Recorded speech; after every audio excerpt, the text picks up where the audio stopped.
one of the things I learned is that one of the big local firms, Edward Jones in St. Louis, the way that they trained their advisors to go out and get business was by going around and literally knocking on doors, which is exactly how I got my business for the College Works internship, right? So it seemed obvious to me that, hey, if I can do it selling paint jobs, I can do it selling financial advice, right? And I was more or less correct with that, although there were some very distinct differences between selling paint jobs and selling financial advice, which I'll get to in a second.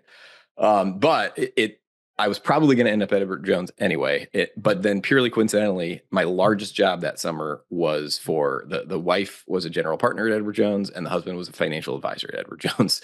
So that was a pretty clear in to be able to get into the financial advisor role when I told them that, hey, I'm already thinking about joining your firm. And of course, they encouraged me to. And that's where I started off.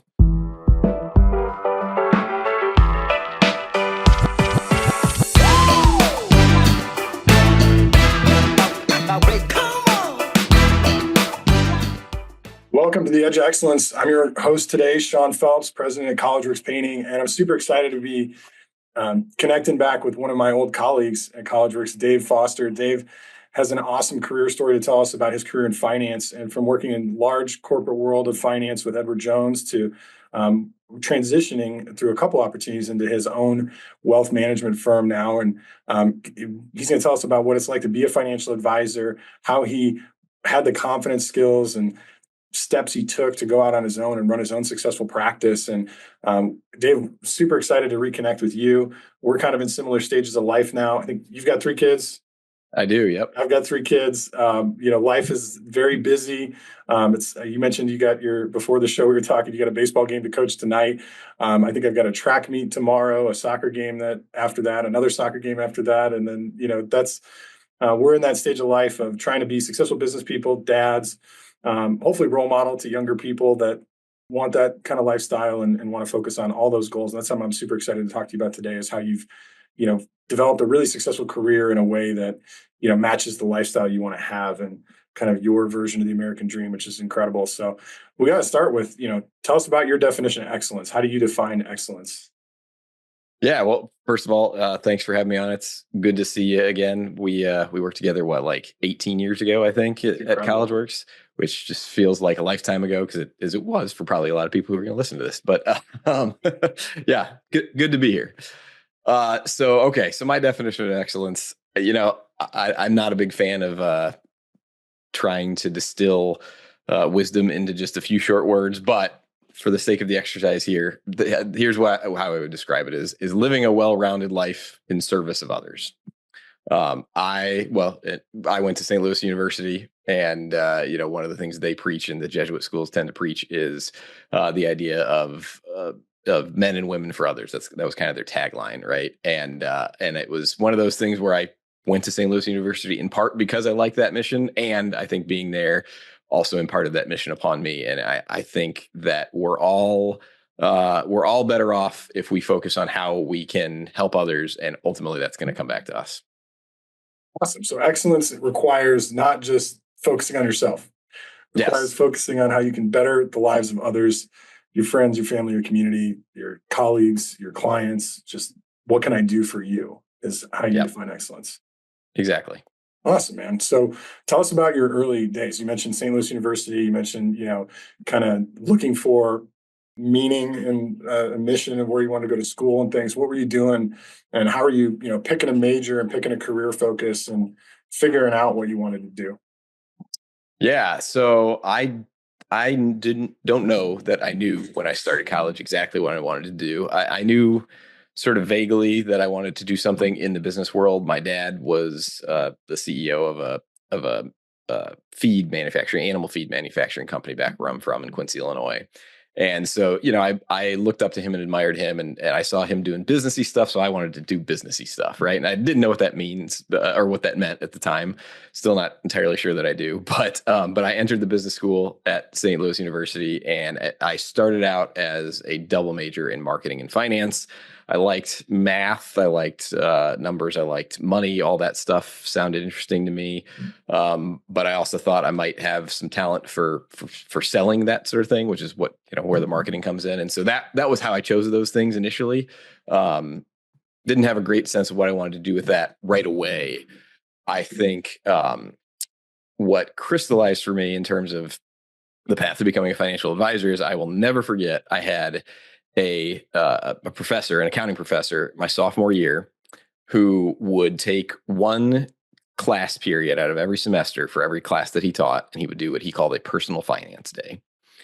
And so it was essentially just a budgeting exercise. He would start by saying, okay, the average business school grad from St. Louis University makes, I think it was around $40,000 a year at the time, something like that, in their first year out of school.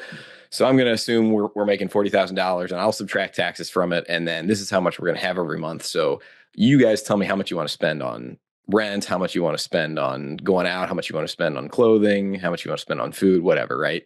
And it was very clear to me from the beginning of this exercise that we were going to end up in the red every month. We were going to be in debt, right? It was very obvious from the start that that's what was going to happen here. And the shocking thing to me was not that $40,000 was not a ton of money. The shocking thing to me was that it seemed clear to me that nobody else in that class had ever thought about this stuff prior to that day. The looks on their faces when they went through this exercise was just incredible to me, because in general, people who go to St. Louis University come from relatively wealthy families. Their parents usually have some sort of money. That money is not a foreign concept to them, right? But here they were 20 years old and had never thought about this stuff. So even prior to that, I was thinking about, this is a place where I could add value to somebody else's life. This is something I personally pay a lot of attention to and I think about a lot. And here are these people who theoretically you would expect to have thought about this stuff too, and none of them had. So it was clear to me that there was a need for that in the world, for somebody to help other people with this thing, with money and with their finances. I don't know if I had the same teacher or if I missed that class. I did the same thing in college. And Yeah. my reaction was very different than your reaction. My reaction was, oh my gosh, I'm going to have to work hard and make more money than I think. Which, hey, that's a good reaction too, right? But it was very, very eye-opening for me.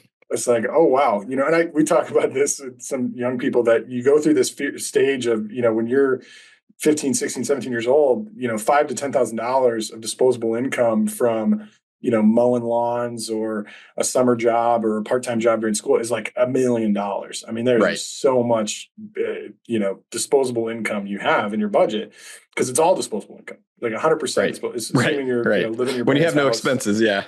Yeah. It's like my expenses are zero. So, I'm going to buy my own car. Like I had to buy my own car when I was 16, and I got a budget money for a car. Well, you can get a used car for like $1,500 in the early 2000s. So, right. Probably 5,000. Everything's probably double or triple now, but it was all disposable income. So you use your money to, go buy back then CDs or go out on a date or, spend money on however you wanted to. And then all of a sudden, when you're starting to pay for rent and food and car payments and insurance and things, you go, whoa, hold on. I have way more income now. I have, 40 grand a year starting out of college, but I have zero disposable income. So right. The clothes that I got to go buy with my money before, or the golfing I got to go pay for with my buddies before, sports tickets, the movie date night, whatever, I don't actually have any money for that now, even though my income's gone up, so much. So that's a tough lesson a lot of 20-year-olds have to learn. So you got from that, I got to help other people with this stuff. I'm going to be their support advisor, financial coach, and teach them how to manage their money. Yeah, that was the moment where I'm like, okay, well, I had already been thinking about, hey, I'd like to be a financial advisor, but that was the moment that I will never forget. That was like, okay, there's an opportunity to help people with this for sure. Got it. So there will be a need for there will be customers out there that are going to need this. Yeah, right, exactly. There's a market for my advice. Oh, awesome. So talk a little bit about your college years. What kind of things did you do to prepare for that career? So I did a total of 4 internships when I was in college. And that was one thing that I figured out pretty early was, hey, if I want to sell myself to potential employers, the more experience I have, the better. And so the first couple of internships I had were pretty basic stuff, data entry, but they were in an office environment where I got to know, a little bit, see the inner workings of the behind the scenes of a real business. One was at a hospital. The other one was at a company that manufactured air compressors. And then my third internship, actually by far the most valuable, was the one that I did with CollegeWorks. I was the manager of the year, to toot my own horn just a little bit here, in Missouri in 2007. And so I think off the top of my head, I want to say I did like $70,000 in production, which I'm sure probably doesn't seem like a lot now, but back then it seemed like a lot to me in the summer of 2007. I was going to guess 80 or 90. So very humble of you to lowball your number.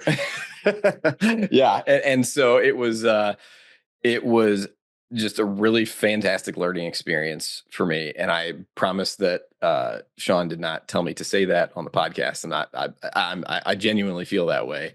It taught me a lot of things, partly about myself, partly about the world, right? One thing it taught me was that I am not a great employee.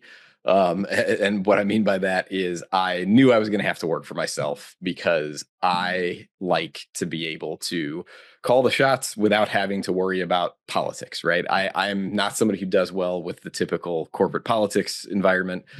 Playing those games just is not something I am interested in doing. And seeing that, hey, I can run this business on my own without that kind of interference, sort of sent me down the path of, I need to own my own business someday, because I'm never going to be happy unless I'm the one calling the shots, basically. So that was one thing I learned about myself. Another thing I developed through that process is just thick skin, because it is incredibly intimidating to go and knock on a stranger's door and introduce yourself and try to convince them that you can help them with something, whatever that is. In this case, it's, painting their house, right? But that is how I built my business. I'm sure we'll get into this in a minute. When I started my career as a financial advisor, I built my business by going around knocking on strangers' doors and asking them if I could help them, basically, right?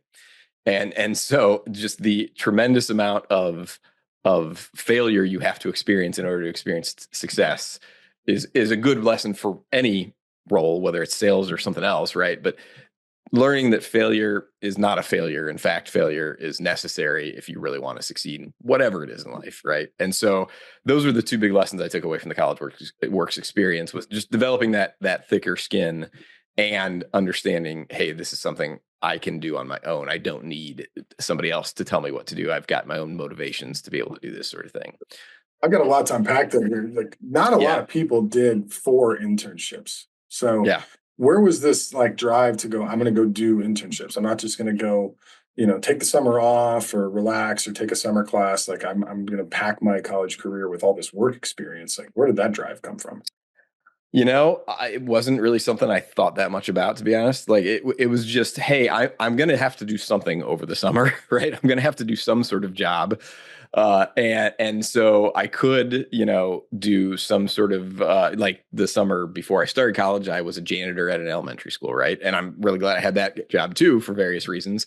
But being a janitor at an elementary school wasn't going to get me closer to my goal of being a financial advisor or just being in the business world in general, right? And so I sought out opportunities that existed to have an internship, even if it was, like I said, relatively menial data entry, which is what the first of those ended up being, right? Just being in that environment and understanding how things work behind the scenes was really important. So yeah, to answer your question, not really sure what motivated me, to be honest. I knew I needed something, and I knew that was going to be better for me long term than something else that might have been easier to acquire, and so that's where I went with it. Another part of this, I think we'll probably get into at some point here, is one of the mistakes that I think I made when I was in my 20s was I was very focused on money to the exclusion of all else.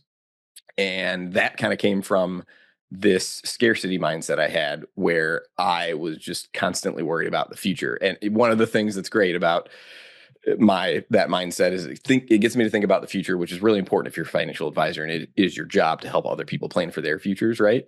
But like anything, you can take it too far, and you can focus on the future to the exclusion of the present, right? And I think that I did too much of that when I was in my 20s, which is probably one of the things that motivated me to seek out those internships, right? Looking back on it, would I have been worse off if, instead of doing a data entry job at an air compressor manufacturer, if I had gone and worked at the bottom of the Grand Canyon for a summer? Probably not. And that would have been way cooler and a better story, right? But that wasn't even on my radar at the time. That wasn't even something I considered because I was so laser focused on what my life was going to look like when I was 40, even though I was only 20. Got it. So then you've got this, college was kind of different than those other experiences. And what Yes, were some of yes. the differences in those experiences?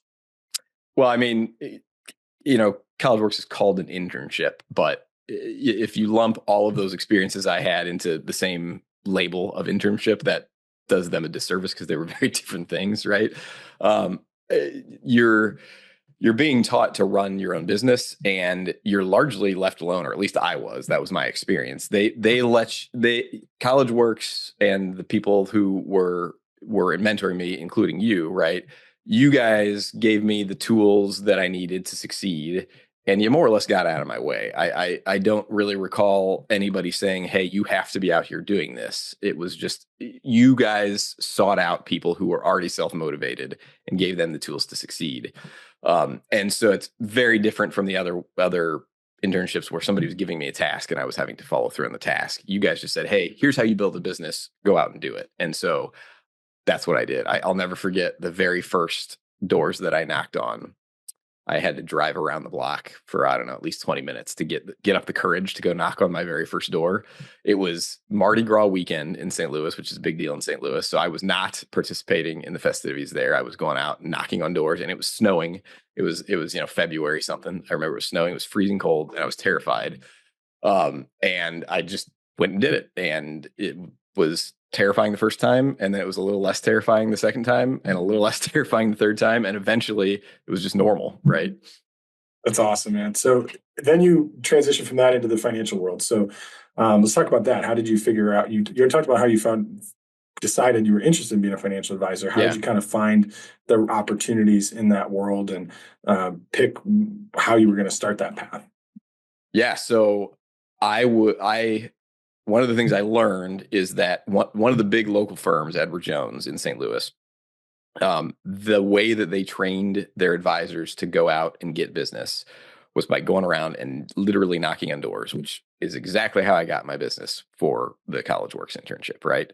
So it seemed obvious to me that, hey, if I can do it selling paint jobs, I can do it selling financial advice, right? And I was more or less correct with that, although there were some very distinct differences between selling paint jobs and selling financial advice, which I'll get to in a second.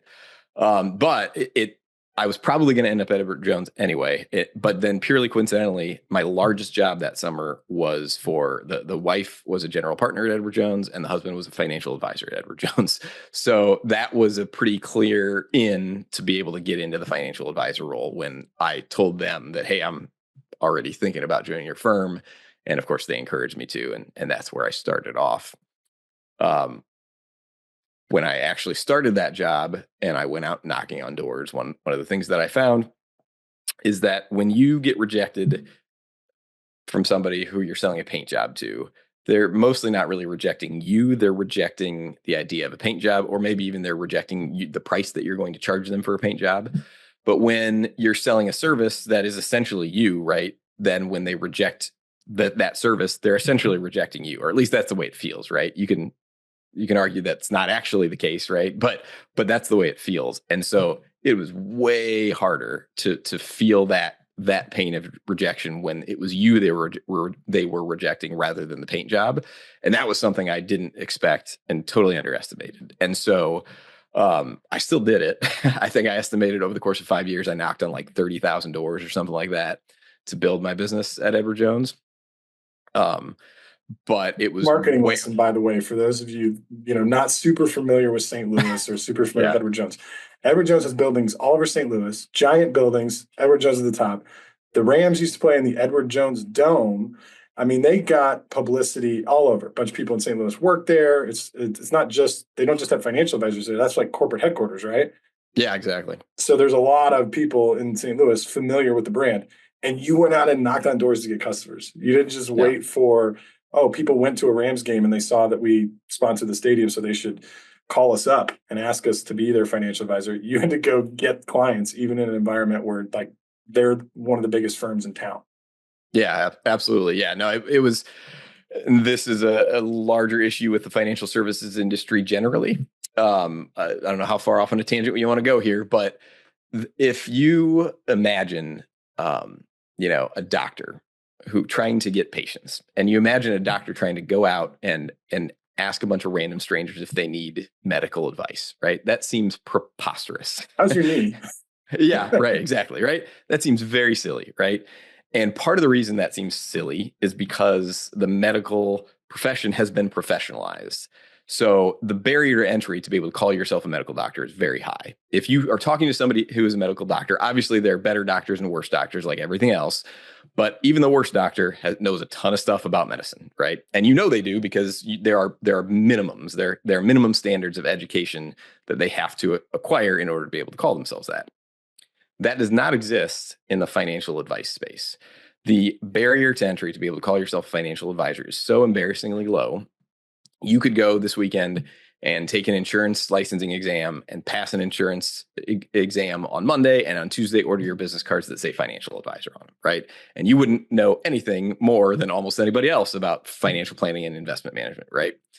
And the public knows generally, they may not know those specifics, but they know generally that this is true. And so if you don't know if the person you're talking to actually knows what they are talking about, then you're not going to have a lot of confidence to be able to hire that person to do that thing, right? Whatever it is. In this case, we're talking about financial advice, but that's universally true, right? Is one of the things you need to know in order to hire somebody to do something for you is you need to trust that they actually know what they're talking about. And because you can't trust that with financial advice, we have to go out and seek those clients out rather than them coming to us.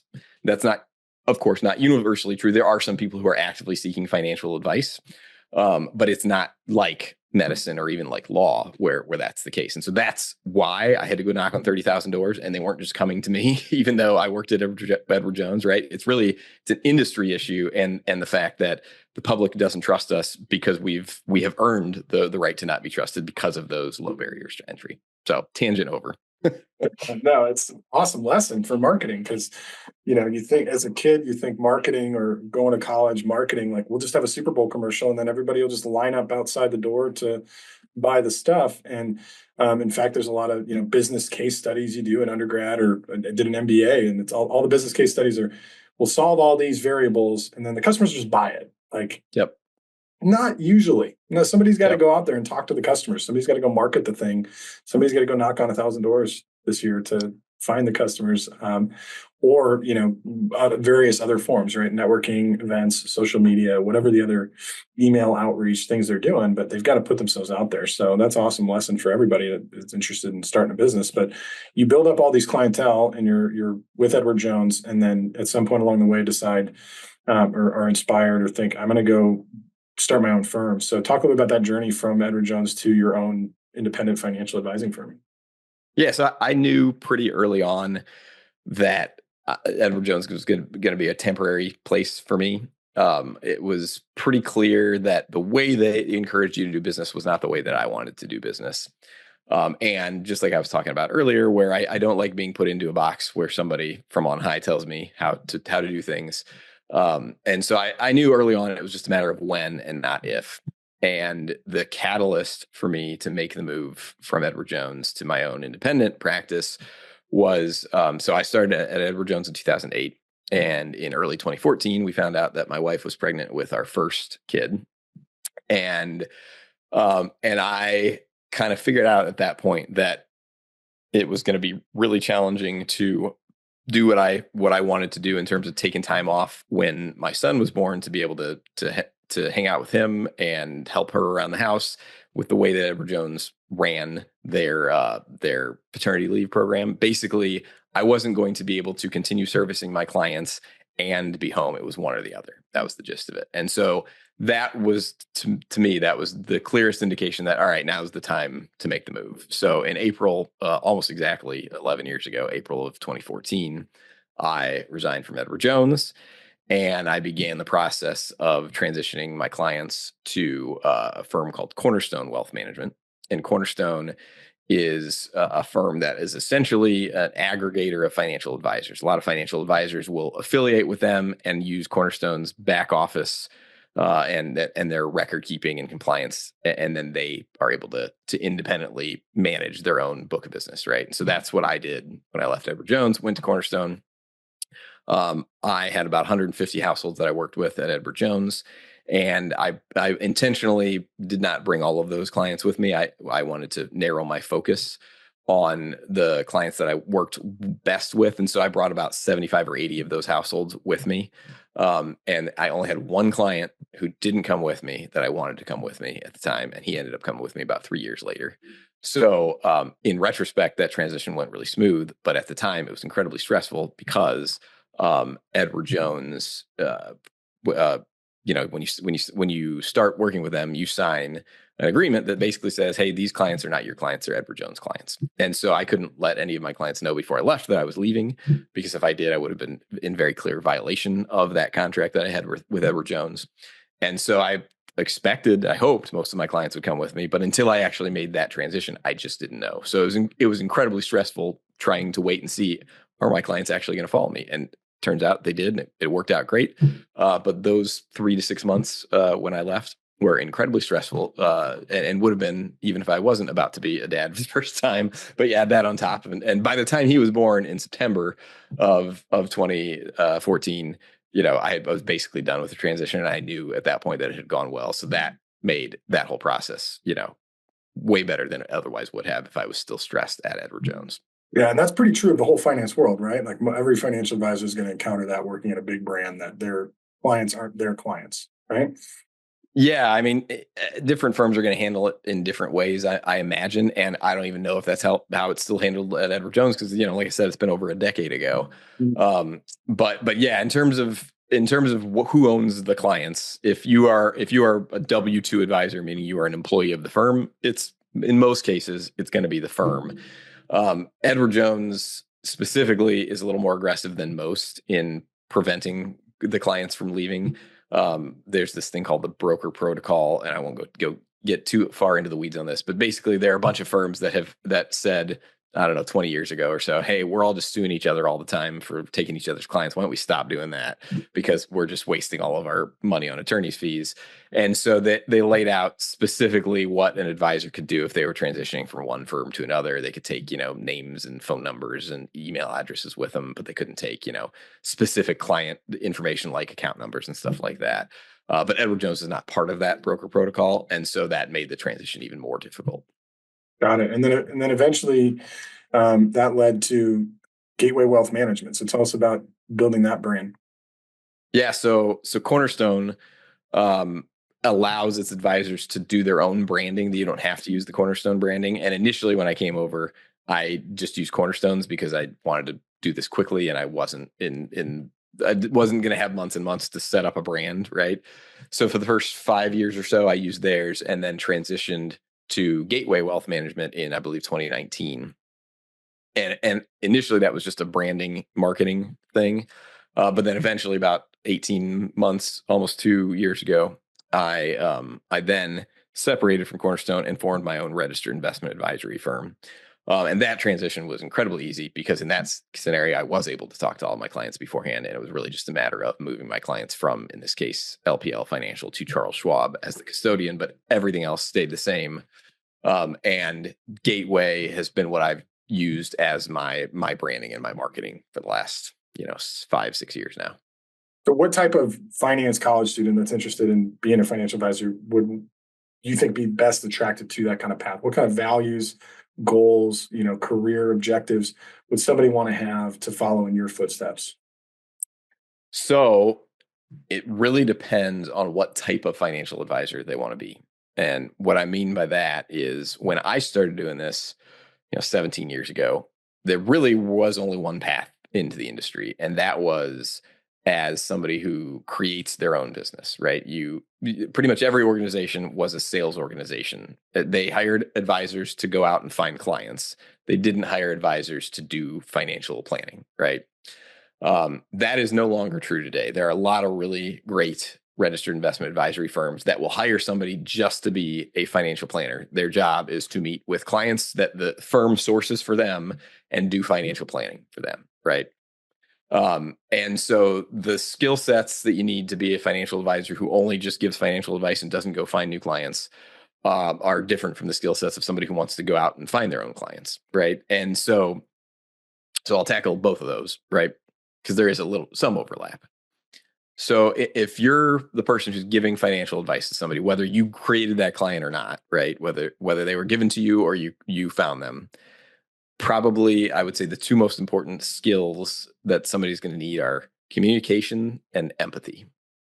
Um, a lot of people think of financial advice as being about money, and frankly, it's really not. It's about psychology. The way that people make decisions with their money um, is going to influence the advice that you're going to give them as an advisor. And in order to be able to give them good advice, you need to understand and empathize with their situation, whatever that might be. Trying to think of a good example of that. I mean, a financial advisor can be a therapist. They're like Yeah, preventing divorces sure. and, telling parents how to parent their children a little bit better, or, you got to know a lot about the family, the life there. You got to understand a ton about your client to be able to help them properly. Yeah, for sure. I mean, the maybe the most obvious example I can think of in this regard is when you have a client whose spouse passes away. That obviously, no matter how old you are, is going to affect the surviving spouse tremendously. And they are going to feel, if they're like most people, they're going to feel lost in every way after their husband or their wife died, right? And navigating that and trying to understand what that client needs in that moment from you as the advisor is just incredibly important if you want to be able to help them. And it has nothing to do with money. Now, it does have something to do with money in the sense that it's this is a stereotype. This is not always the way it happens, but it's common, especially with older folks today, that the husband was the one who handled the finances and the wife didn't, right? So especially with the investments, if the husband passes away, as statistically they're more likely to do first, right? Then the wife is left with a portfolio of investments that she didn't invest in and doesn't totally understand. And so if you encounter that scenario, you've got to be able to communicate to that person that, there's a lot of things for you to worry about right now, but money is not one of them, right? You're going to be fine. Don't worry about it, right? And trying to understand how best to communicate that message to somebody who's in that situation, is the difference between being a good advisor and being a poor one, frankly. So you mentioned the two paths. So you got these advisors who are extreme experts, or they tend to be a little bit older, more experienced, and have some experience in the industry already. Correct? Not necessarily. I mean, I would certainly experience matters a lot when it comes to giving financial advice, but I've met people who've been doing this for 20 years who don't know hardly anything, and I've met people who've been doing this for 20 months who know a ton, right? And so this is where expertise is really important. And getting back to the discussion we had earlier about the lack of trust in the industry because of the low barrier to entry, one of the ways that I think that any advisor can set themselves apart is by getting the certified financial planner designation. That's sort of the gold standard in the industry for financial planning curriculum. If you have that behind your name, the CFP marks behind your name, it means that you have passed a comprehensive course on all things financial planning, and you've passed a comprehensive exam based on that course, and it means you've got at least 3 years of experience delivering financial advice, right? And so I think anybody entering the industry, regardless of which path they're going to take, should pursue that almost immediately, because if you know more, you're going to be able to help your clients better, which is going to help you to get new clients and get higher value clients, right? And I think it's just the right thing to do, because you're going to know more, you're going to be able to help people better than you otherwise would. And so it's often the case that the people who are hired into those financial planner only roles are actually tend to be on the younger side, because the older folks who are in the industry have been in the industry for a long time. And if they're still in the industry at this point, they are probably in it because they were good at sales and they created their own clients. That'll probably change in the future as we get further into this world where we have different roles, where it's not just salesperson and financial advisor, it's financial advisor over here and salesperson over here, right? But for now, most of the people in those roles are probably younger folks. And some people will stay in those roles for their entire career. If they just have no desire to go and create new business, hey, awesome. We need great financial planners to deliver that financial advice. Um, but a lot of people will start there and then use that as a springboard to go and create their own clients. And frankly, I think that's a better path than the one that I had, where I started from day one when I was 22 freaking years old, going out and knocking on doors and trying to convince people 3 times my age to trust me with their life savings. Right? It worked out okay in the end, but in retrospect, that probably wasn't the best way to go about it. Yeah. So the other path of just go get clients and be a salesperson. That's something I think a lot of younger people misunderstand about a lot of industries, frankly. They think maybe, oh, I Yep. want to be an architect. And as an architect, I'm just going to go build buildings. Maybe if you're at a big architecture firm with a bunch of architecture Right. projects to do, and they've got an overwhelming amount of business, that you get to just go do projects. But chances are some of your week or month or year is going to be at the trade show trying to find new clients and trying to Yep.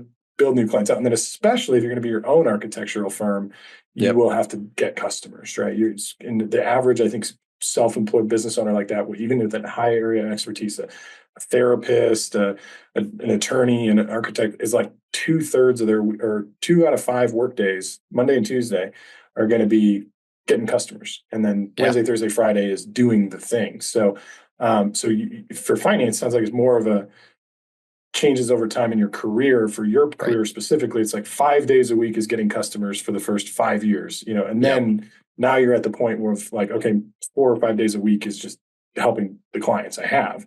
Right. But early on, it's a lot. It's not like sitting at the Bloomberg terminal looking at stocks and bonds and Nope. trading all day. That's not what a financial advisor is doing. They're going out and getting clients. Exactly. Yeah. My dad would always tell the story about this guy who used to work with him, who I think was a marketing guy, and he would always say, "Ain't nothing happened till somebody sells something." And obviously you can't build a building, to use your architecture example, right, if you don't have somebody to pay you to build the building, right? And even if you aren't finding the clients like I had to do, you still have to convince the people who found you to hire you and not somebody else, right? And so regardless of who you are, sales, if we're using the term broadly, is going to be part of your job, right? And sales is really just persuasion. And I don't mean persuasion in the sense that you're trying to convince somebody to do something that they don't want to do. I mean essentially trying to identify a need and match that need with a solution, assuming you have the solution to provide. And if you don't have a solution to solve that need, you should be honest and upfront about that, right? But that's what sales is. It's identifying problems, sourcing solutions for those problems. So even that CFP, I don't have to go get customers. I'm an expert. Every day I still have to talk to clients about, here's the solution to your problem, and let me convince you that this is the correct solution. Hold off on that Yep. Corvette until we find out if your kid gets that college scholarship, because we might need Yep. the 529 for that. You might need to Yeah. fund that a little bit more. Or I'm glad you brought that up, because frankly, at this stage of my career and with the clients that I have, I usually have the opposite problem for my clients, where I have to convince them to spend their money. So In fact, they're hoarding their wealth. yeah. In fact, the Corvette example specifically, I had specifically encouraged the client to buy a Corvette because he could afford it and he wanted one, right? And that comes back to the whole psychology and empathy thing, right? Is people who are really good at saving money tend not to be really great at spending it, and those are and it might sound silly to think of spending as a skill, but it absolutely is. Spending money in a way that brings you happiness and fulfills you is absolutely a skill, and that could extend, even to giving money away, right? But I can't wait to tell Tiff when I get home. I have a skill. I'm so good at this. It's not just something I, do without intention. I'm good at this. right, exactly. But no, in all seriousness, it's I would recommend anybody listen to this who hasn't already heard of this or read this book to read a book called Die with Zero. Are you familiar with that one? I've heard of it. I haven't read it. Yeah, it's not exactly revolutionary, right? Like, he's not the first guy to invent this idea. But the gist of the book is that if you die with millions of dollars to your name, you have failed. And that sounds like a controversial statement, but the basic idea there is that if you have millions of dollars to your name on the day that you die, assuming you live a normal lifetime, not you dropped dead of a heart attack when you're 50 or whatever, right? Assuming you live to close to the average life expectancy, if you have millions of dollars left over at the end, then that represents opportunity. You could have spent more money. You could have retired earlier. You could have given away more to your favorite charities. You could have given away more to your kids or your grandkids or what have you, right? And that's just money that you accumulated and you didn't need to, right? And obviously, I'm overgeneralizing here. That's not going to be exactly the case for everybody. And of course, you have to have some margin of safety, right? You can't plan to spend your last penny on your 85th birthday because you don't know if you're going to live to 95, right? But the basic philosophy that's outlined in the book is that the purpose of money is to use it to live your best life. And if you wait until you're 65 and you're retired, you've already screwed up because you are not going to be as healthy at 65 as you were at 50. And there's stuff you're not going to be able to do at 65 that you would have liked to do at 50 that you could have done because you had the money to spend, right? And I mentioned earlier that when I was younger, I had sort of this scarcity mindset. I was constantly worried about the future. And what I found out is that I was wrong, right? The worst case scenario never happened. In fact, never got even close, right? And if you spend all of your time worrying about the worst case scenario, you're gonna miss out on the present. And that's really the major thesis of this book is you've got to live today while still being sensible about saving for the future. So I would recommend that. Die with zero. I've told you before, I've got a background in this stuff. I did an MBA in finance, worked at a robo advisor. I've always done it myself, and I've got about 1 million CollegeWorks alumni that are in some firm. Every single financial firm out there, we've got an alumni at, and a lot of them are very awesome, very successful people that I've liked, and occasionally some of them hit me up and said, "Hey, Sean, do you need a financial advisor?" And I'm like, "No, I don't. I'm good."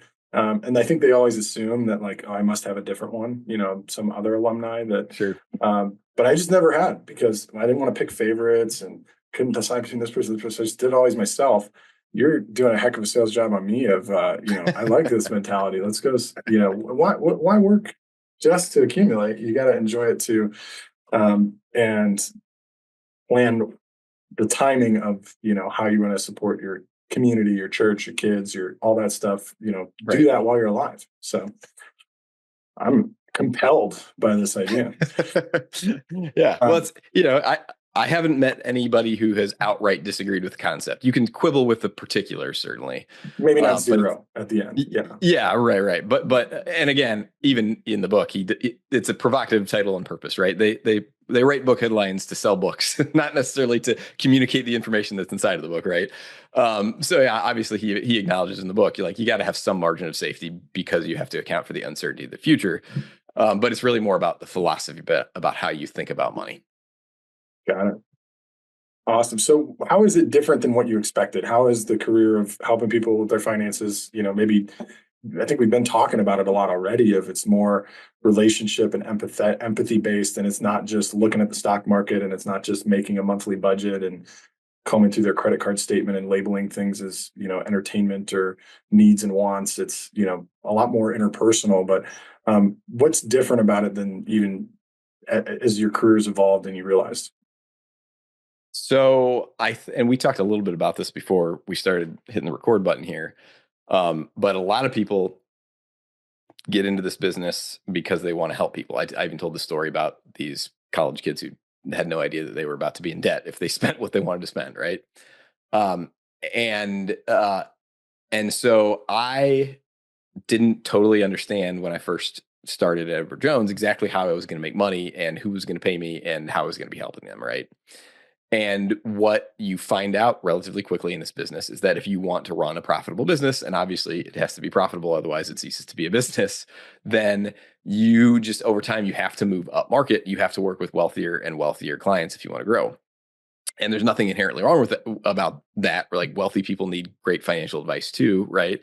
But what you find is that it's just not profitable to help people with less money, even though those people both need and deserve just as much help. And so that is something that I have always struggled with and wrestled with to some degree. And one of the things that I have done over the last 5-6 years is, this is going to sound like this is like a guilty conscience kind of thing, but I promise it's really not that. In kind of in the same philosophy with the whole die with zero notion, right? I have been really lucky in life. I've had a ton of opportunities that were unearned, right? My parents were awesome parents. They stayed married They had money to basically allow me to do whatever I want. I graduated college with zero debt. I take zero responsibility for any of that, right? None of that was me. I didn't do any of that. And so I was just lucky and put in that position. And I think I've taken advantage of those advantages and those opportunities. But I understand that those opportunities were not ones that I earned. And I think anybody who's in a position like I am, where you have more money than you need, and you know that other people haven't been as lucky as you, I think it's our obligation, it's our duty to help people who haven't been as lucky as we have. And so I've dedicated a lot of time to studying how to give away money, essentially. So one of the designations that I have is CAP, Chartered Advisor in Philanthropy. So I work mostly with folks who are in retirement and recently retired and about to retire. But I have sort of a niche specialty, even within that specialization, with folks who like to figure out how the best way to give away their money, essentially. Because again, a lot of clients that I work with have more than enough money for themselves and their kids and their grandkids, and even then some, right? And so if you've got more money than anybody in your family is ever going to need, what do you do with the rest of it? Well, you could hoard it, right? And you could die with millions of dollars in the bank, but you could also choose to use that money to make the world a better place. And so I think that it's one of those things that you might not think of as something that is an intellectual discipline or something that you really need to understand a lot about the nonprofit world to do. But giving away money effectively is actually pretty difficult to do if you're starting from scratch.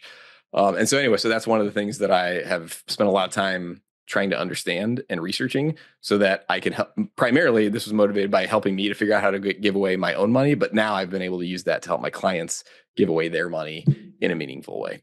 But what does that look like in terms of what's excellent in the world of, philanthropy and deploying capital in a way that's because it makes perfect sense. Like I can leave this invested in the stock market, it can grow and compound, and then there'll be more, later to give away in some kind of charity.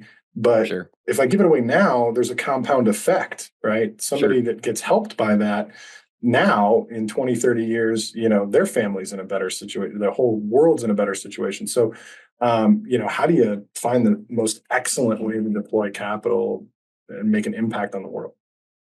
Yeah. So the downside to giving away money, or the difficulty in giving away money, is that there are very few feedback mechanisms to tell you if you're doing it well. If I make an investment and that investment goes down in value, I get immediate feedback as to whether or not that was a good investment, right? If I make an investment, it goes up in value, I also get immediate feedback as to whether or not it was a good investment, right? But if I donate to a really ineffective nonprofit, all I get are slaps on the back and handshakes and hugs from people who work at that nonprofit telling me I'm the greatest person in the world, right?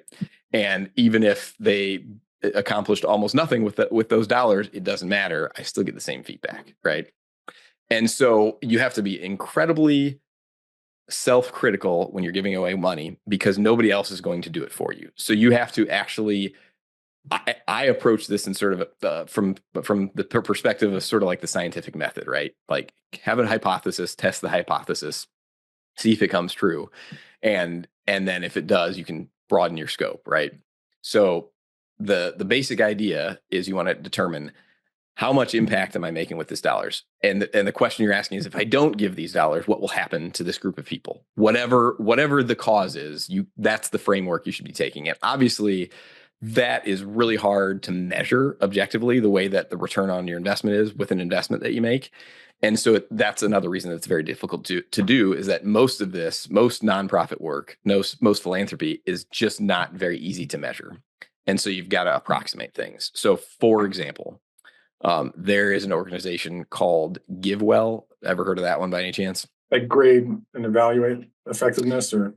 Yeah, basically their mission is to look for the best objectively good ways to give away money all over the world. And one of the charities that they consistently rate as one of the most cost-effective charities is this organization called the Against Malaria Foundation. And what they do is they distribute insecticide-treated bed nets in sub-Saharan Africa mostly.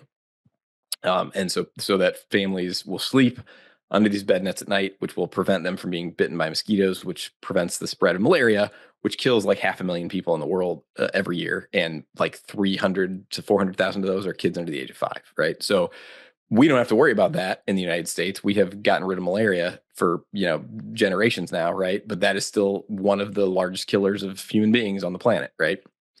And so this organization estimates that I'm trying to remember the figures off the top of my head exactly, but I think it costs roughly $2.50 to buy one of these insecticide treated bed nets and distribute it to a family. And it takes roughly 3,000 bed nets, I want to say, in order to prevent approximately one death from malaria. And of course, that doesn't even count the fact that just preventing somebody from getting malaria is also a net benefit, but just preventing one death, right? And so ultimately, and I'm thinking now that I have my numbers approximately incorrect, because I think that the number they come to conclude is roughly a $5,500 donation to this organization will prevent, on average, one death from malaria.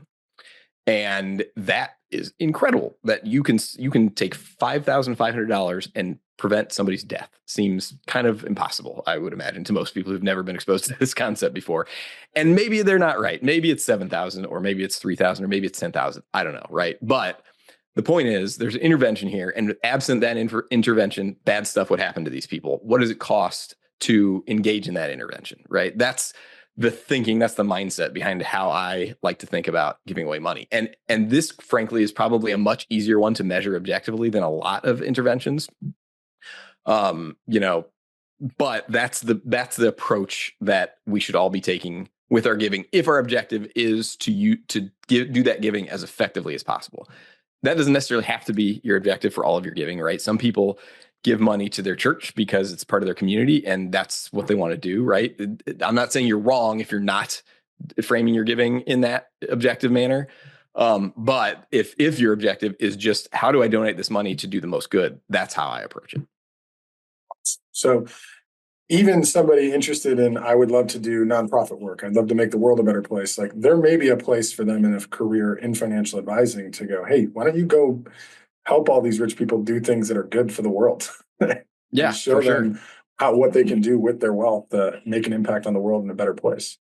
Yeah, I mean, and there are people who work for foundations or philanthropic consulting organizations whose only job is to advise wealthy people on how to give away their money more effectively, right? So yeah, and that's not exactly the same thing as a financial advisor, but it's certainly adjacent.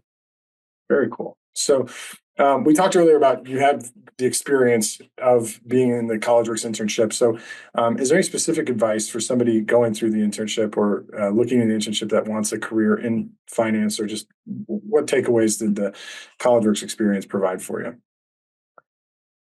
I would say, especially if you would like to be a financial advisor who goes out and gets your own clients, just don't quit. Like, honestly, that is maybe the best thing I've ever done in anything I've ever done in life, is just to not quit. I think I mentioned earlier, I ended up being the manager of the year in Missouri, right? But coming into the summer, I think I was like 20th on the list of book jobs or something like that. I was not naturally good at this, like at the sales part of it. Wasn't naturally good at that. One thing I was great at is going out or going and knocking on doors. But I was getting outsold by pretty much everybody else in that summer that I did that. But I just didn't quit because I knew that I wanted to do this. I knew I could do it. And so I stuck with it and I learned how to get better at sales. And by the end of the summer, one thing it turned out really good at was the actual production side of it, because there were a couple other interns who produced similar amounts to me, but I got mine done way faster because I was really good at managing people and hiring people. And so, but anyway, I digress a little bit. The bottom line, the message there was, don't quit. I at Edward Jones, when I started as a financial advisor, I was not an incredibly fast starter, right? It took me some time to figure out how to do this thing. But the thing I did is not quit, because I knew this is what I wanted to do. And I knew that long term, I was going to be better off by sticking with it. So your question was, what could somebody take away from this? If especially if you're going to go into sales, but really whatever it is, the lesson from CollegeWorks is perseverance, if nothing else. You stick with it past the point where it's still painful, essentially, because it pays off later on. Now, don't take that advice too far. Eventually, you should quit some things if you just realize you really hate them or you're not good at them, right? But trying to figure out for yourself where that line is really important.